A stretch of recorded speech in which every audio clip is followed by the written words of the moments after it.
The shadow behind the cheater. There is a man. He has a wife, yet he is still cheating. And maybe you've asked yourself, how can someone who speaks of love and loyalty still betray? To answer that, we have to go deeper, beyond morality, beyond behavior, into the unconscious. Carl Jung taught that every human carries a shadow, the hidden parts of ourselves we reject, suppress, and pretend not to see. And the man who cheats is not acting from love, he is acting from that shadow. He is not in control, he is being controlled. Cheating is not passion, cheating is not desire. Cheating is the eruption of everything he refuses to confront within himself, his fears, insecurities, wounds, and unhealed pieces. He chases not love but escape, not connection but distraction, not intimacy but validation, a temporary hit of significance that fades as quickly as it comes. He lies, yet he doesn't truly know why. He cheats, yet he cannot name the emptiness that drives him. He is starving for something he cannot identify, so he reaches for anything that feels like relief, for anything that momentarily numbs the ache he carries inside. Because the shadow does not speak in words, it speaks in urges, impulses, fantasies, and self-sabotaging choices. It pushes him toward the very things that destroy the life he pretends to value. The shadow whispers that he deserves more, even when he has not done the work to receive more. It convinces him that the thrill is worth the risk, that the secret moments will forever stay hidden, that he can play with fire without being burned. But shadows do not stay silent. They demand expression. They leak through choices. They spill into relationships. They reveal themselves in the cracks of his behavior. And so he becomes two versions of himself, the man he shows the world and the man he hides in the dark. The longer he refuses to confront his inner fractures, the more power those fractures gain. What begins as a moment of weakness becomes a pattern, and the pattern becomes a personality, a way of living built on avoidance, fear, and self-betrayal. He convinces himself he is still in control, that he can juggle lies without dropping truth, that he can carry guilt without consequence. But the unconscious keeps score, and every secret has a weight that slowly bends him, warps him, hollows him out. He starts disconnecting from reality, from his wife, from his own integrity. His smile becomes a mask, his affection becomes performance, his presence becomes a hollow shell. Because when a man cheats, he fractures himself. He splits his identity into two unstable halves, the one who wants to be seen as good, and the one who is ruled by the shadow he refuses to face. And those two selves cannot coexist without conflict, without guilt, without collapse. Until he faces himself, his shadow will keep using him. It will keep driving him toward choices that betray his values, toward actions that unravel his relationships, toward lies that eventually collapse under their own weight. Cheating is not simply a mistake, it is a symptom, a sign of an inner world left unexamined, a soul disconnected from truth, and a man running from the very parts of himself that need healing the most. He wounded masculine and the lost inner feminine. Within every man lives a feminine component. Jung called her the anima. She is not a literal woman, but the emotional, intuitive, receptive, and creative part of his soul. The part that allows him to feel deeply, to connect authentically, to experience love not just with logic, but with presence, sensitivity, and truth. She is his inner voice, his inner compass, his inner softness, the bridge between his heart and his humanity. But when a man rejects her, misunderstands her, or fears her softness, something dangerous happens. A fracture opens inside him. A quiet split forms between who he truly is and who he is afraid to become. He begins to associate vulnerability with weakness, emotion with danger, intuition with irrationality. He starts believing he must shut down to stay strong, that he must numb to survive, that he must silence the very qualities that make love possible. Instead of meeting this inner feminine, instead of listening to her wisdom, her intuition, her emotional truth, he begins searching for her outside himself. And this is where the cycle begins.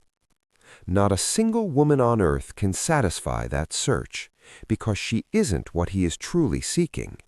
He is not longing for her, he is longing for the missing wholeness within himself, the part he abandoned, suppressed, or was taught to reject by culture, by upbringing, by shame. He isn't addicted to women, he's addicted to the reflection of what he lost in himself. Every woman becomes a mirror he stares into, hoping she will show him the emotional aliveness he cannot find within, hoping she will awaken something dormant, forgotten, or buried beneath years of emotional neglect. So he moves from one woman to the next, projecting fantasy after fantasy, idealizing them, spiritualizing them, believing each new connection is different, fated, divine, when in reality he is chasing a feeling, not a person. He mistakes desire for devotion, intensity for intimacy, attention for connection. The dopamine, the admiration, the novelty, these become substitutes for the inner work he refuses to do. He mistakes the rush of being seen with the experience of being loved. He confuses emotional stimulation with emotional maturity. And when the illusion breaks, when she stops reflecting what he wants to see, when she becomes real rather than symbolic, he feels restless again. Not because she failed him, but because he has not met himself. His emptiness returns, his confusion returns, his longing returns, and he tells himself he needs a new woman, a new soul connection, a new emotional high, when what he really needs is to look inward. He is not loving women, he is using them as mirrors. He is trying to find inside them what he has refused to cultivate within himself: vulnerability, emotional depth, intuition, softness, creativity, soul. Until he turns inward, until he faces the wound within his masculine psyche, until he honors the inner feminine he has abandoned, no relationship can satisfy him. Not because women are inadequate, but because he is split. He is divided against himself. Only when he reunites with his own anima, only when he learns to hold his emotions rather than outsource them, can he love without projection, choose without confusion, and stand in a relationship with true presence, groundedness, and self-awareness. Until then, he will remain a seeker, not of women, but of the missing pieces of his own soul. The void he tries to fill, and why cheating isn't love. Cheating is so often mistaken for passion, as though it is evidence of desire, proof of some uncontrollable attraction, or a sign that something real was happening beneath the surface. But that is the illusion. Cheating is not overflow. It is lack. It is not the expression of too much love. It is the result of too little self-awareness, too little emotional maturity, too little willingness to confront oneself honestly. A spiritually malnourished man uses other women to avoid facing the deadness inside himself, the numbness, the dissatisfaction, the unhealed wounds he refuses to acknowledge. He reaches outward because he is terrified of looking inward, because he fears what he will find if he actually examines the emptiness he carries, and because he cannot bear to sit with his own shadows. He tells himself stories to justify the betrayal. I wasn't happy. She understands me better. I deserve more. This feels alive. This connection is special. But these are not truths. These are escape routes, psychological exits he takes to avoid confronting the real issue. He is lost. He is not seeking another woman. He is seeking himself. The parts he abandoned long ago. The parts he silenced, rejected, or sacrificed in order to survive, to perform, to conform. The affair becomes a spark, a momentary ignition of something he hasn't felt in years. Aliveness, possibility, emotional charge, a sense of being awake again in a world that has numbed him. But that feeling has nothing to do with her. It is the temporary awakening of something buried in him, a forgotten piece of his soul stirring under the pressure of novelty, secrecy, and forbidden desire. She is not the answer. She is only a mirror. She reflects back to him the vitality he lost, the excitement he cannot generate on his own, the version of himself he wishes he could sustain, but only feels in her presence.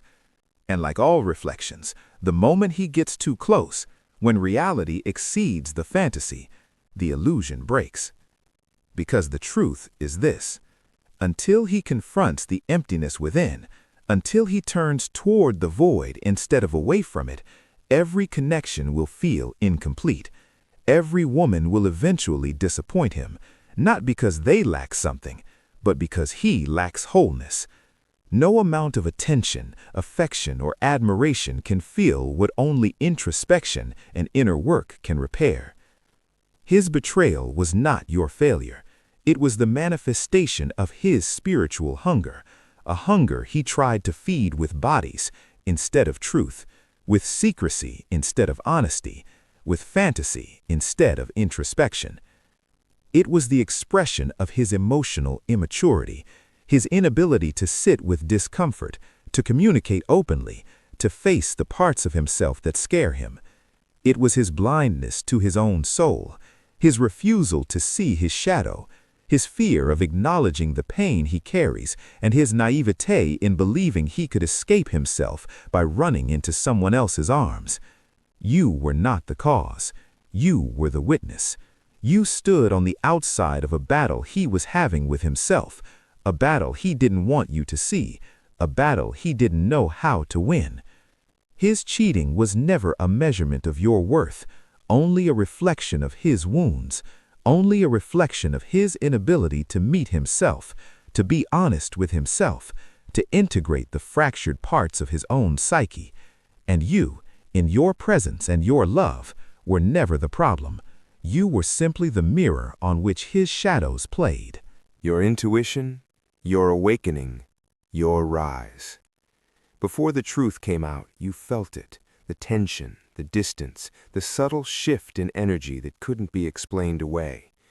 Something in the way he spoke, in the way he avoided your eyes, in the way his presence began to feel like absence. A pause too long, a smile that didn't reach his eyes, a touch that no longer carried warmth. Your body registered it before your mind could make sense of it. Your chest tightened, your stomach knotted, your heart whispered, even as your rational mind hesitated. You weren't paranoid. You weren't imagining things. You were perceptive. You were listening to something older, wiser than thought, something your logic could not name: intuition. Your intuition whispered the truth long before you saw the evidence. It tugged at you in quiet moments, in the spaces between conversations, in the heaviness that settled in your chest when something didn't align. That inner voice, the one you were conditioned to doubt, the one you silenced to maintain peace, to appear reasonable, to give love a chance, was trying to protect you. It was telling you what your eyes had not yet confirmed, what your mind was not yet ready to process, what your soul had known from the beginning. And now, with everything exposed, a deeper transformation begins. This is not just the unraveling of a relationship, it is the unraveling of illusions, of false narratives, of parts of yourself that settled for less than truth. It is a stripping away of the masks you wore, the compromises you made, the quiet self-betrayals that left you numb. Pain is not here to break you. It is here to wake you.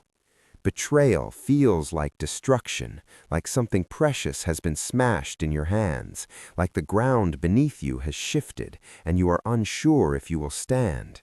But spiritually, it is initiation. It forces you into the depths of yourself, into the shadows you avoided, into a clarity that can no longer be postponed. You are not collapsing. You are being reshaped. Jung said, "We do not become whole by imagining light, but by making the darkness conscious." And this is your moment of consciousness.